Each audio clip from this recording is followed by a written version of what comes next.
23-ші хадис. Жасанды шаш. Хазіреті Абу Бәкірдің қызы Асманың, Алла оған разы болсын, айтуынша, бір әйел кісі пайғамбарымызға Алланың оған игілігімен сәлем болсын келіп: "Уа Аллахтың елшісі, менің жаңа түскен келінім бар. Қызылша ауруына шалдығып, шаштары төгіліп түсіп қалды. Сол шаштарын жалғайын ба?" деп сұрады. Оған Хазіреті пайғамбар, Алланың оған игілігімен сәлем болсын, шаш жалғағанға да, жалғатқанға да Аллах тағала лағнет етсін деп жауап берді. Хадиске түсініктеме. Әйелдің шаш жалғауы жайлы әртүрлі көзқарастар айтылған.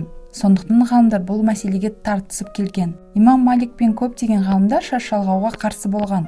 Ал Ханафи мен Шафидің көзқарасы бойынша әйел күйеуінің рұқсатымен шаш жалғауына болады деген. Шаш жалғаудың арам болуының себебі жаман әйелдерге ұқсағандығы үшін, әрі Аллахтың жаратқан пішініне өзгеріс енгізгені үшін. Әйел күйеуіне әдемі көріну мақсатымен қыл жуса, оның ешқандай әбестігі жоқ. Өйткені Хазіреті Айшадан бұл жайлы сұрағанда былай жауап берген: "Туылғаннан бар қылды жұлуға болмайды, кейіннен шыққан қылды жұлуға болады.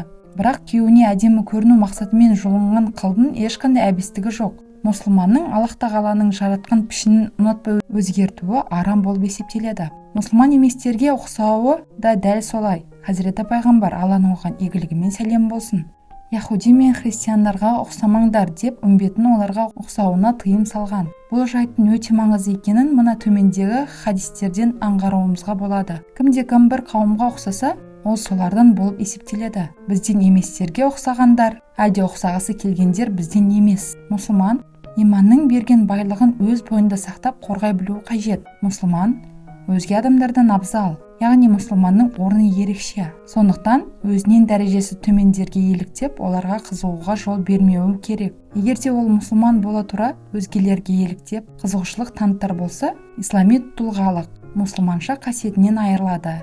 Өйткені әлжуаз әрі тұлғалық қасиеті нашар адамдар ғана еліктеуге бейім келеді. Ислами тұлғасын толық қалыптастырғандар өмірдегі кез келген қиыншылыққа мойымай төтеп бере алады.